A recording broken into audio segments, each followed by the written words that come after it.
Hello there, Timothy Linsdale, video producer, Christian. Today I want to talk about my Parkinson's condition. Just got done with some heavy work around the house and the effects it had on me.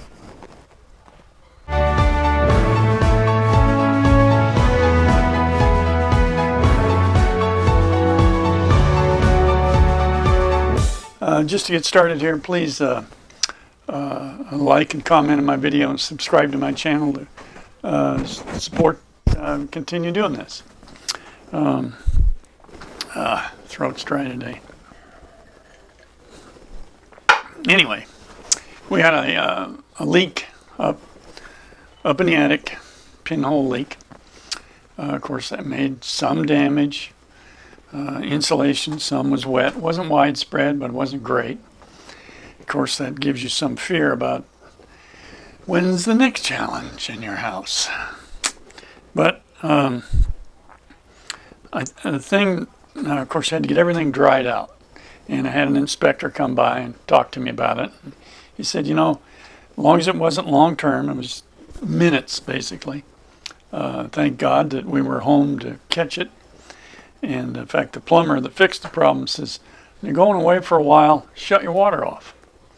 Probably not a bad idea.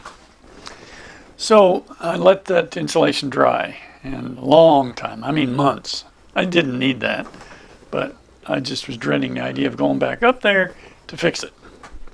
So finally I picked a day when a clear calendar, I could get up there and get my mask on and get prepared and get back up there, and realized I'd left a few things up there that I thought were missing. And took pictures of the pulled back insulation. And so I was, in case I need to make a decision later, I'd know what went where anyway. So I get it all packed back down, all put back together, get everything back down that needs to be back down, and it's finished. Okay, I'm feeling pretty much okay. And I think I picked up another chore around the house. But the next day or two, oh my word, my thighs from getting down, things like that were so sore. But when you have Parkinson's, you're going to have some muscle rigidity, and your muscles are going to be different. At least that's what my doctor tells me. So, and I've experienced it. But the one thing I noticed to be careful is that soreness is going to affect the way you're walking and the way you're moving, and you're going to have to be careful of that. It's not that difficult to end up falling down, so take it easy when you're going to put out extra effort at doing things at home and around the house. Prepare yourself. Sometime back I did a series of exercises, and I have to confess I've been so busy I haven't kept up with them, but they're terrific for you. And you need to be consistent and get exercise. Even though I do use gardening and house chores for exercise, because they're a workout, and it's good. It's a good thing. It's a good way to get the exercise you need. Sometimes you may need more. Stretching is important. Keep things stretched out. But I also want to get back to the issue of a house, taking care of a house. That's going to be an issue for you. It is an issue for me. And I start looking down the pipe, so to speak, about my condition. And is it going to be too difficult to care for things? I don't do things on my car hardly at all, except check the fluid levels and that kind of thing. But a house maintenance is a lot to it, unless you can afford to hire everything. I have hired a plumber recently, as I mentioned, to repair my leak. Also, I had to have the set in one of our tub showers, the handles and drain and all that stuff replaced. It was, it wasn't cheap, but excellent. They did an excellent job, quickly done. Very much appreciated that. And not being a professional in that area, you could very well damage something beyond repair. So that's a critical thing. So those are things you need to be thinking about down the pike. You know, how much can I do? How much can I continue to do? And that's when your general health is so important. You know, taking care of yourself, exercise, a good diet, all those things you should do are really important to put in your life as a habit, because things are going to be difficult. Even those just being stiff, like I said, you get stiff and tired and sore. It's easy for you to trip, not lose your balance. All of those things can be a challenge. So you need to plan things a little bit more. Try to get ahead of things. There might be, you might have to be thinking about, well, can I continue to handle and run the house and take care of it? As I said, if you can afford to have things fixed, if you can't, then you have to think through that. What are you going to do? How are you going to keep things maintained?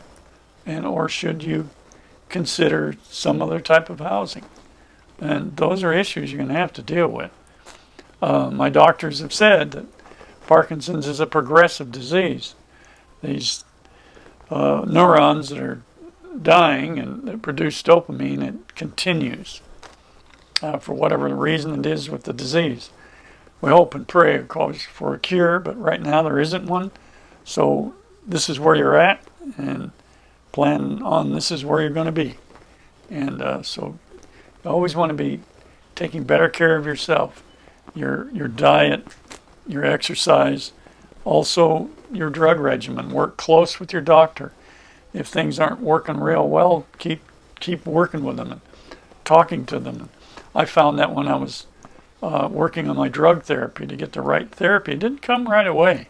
Why medicine is that way, I don't know. You think they would all know everything they need to know. But it's a complicated world, health, and everybody's health varies, whether you can tolerate the drugs or which kind of drugs. There are numerous issues with those, and you may take some time to work through those to get something that works, and then listen to your doctor, work with them. I've had the opportunity of adjusting my regimen until I get one that works, and it's been working pretty well. But I have to be careful. Work on that health. Get your sleep. That's another thing. Get your sleep. They say 6 to 8 hours for seniors, and I do pretty good with that. Think about your bed. Is it comfortable? Does it work for you? You want to be rested. Some of these drugs can make you feel tired, fatigued, and so because of that, you have to be more prepared, rested. I know I'm repeating myself, but exercise, diet, be thinking of those things. But back to the house. I look at it today and I think, gosh, I used to replace water heaters, sinks, faucets, things that the average consumer can do, painting, gardening, all of those things are good exercise, but some of them, over time, it's going to become too much. And that's what's important to know. And make plans. Prepare yourself as best you can. I think that's probably, I've had more thoughts about that in this last year, and anytime something breaks, it becomes even more important to understand what do I do next. Talk to your doctor, your spouse. There are Parkinson organ groups you can talk to. What's my next move? What should I do? So, prepare yourself in every way you can, because this is the life that you have. Make the most of it. So, there you are for today. I'm Timothy Linsdale. Like and comment on my video. Subscribe to my channel. Remember, I'm not a health professional. These are my opinions and my experience. But you know what? Get out there and make it a great day.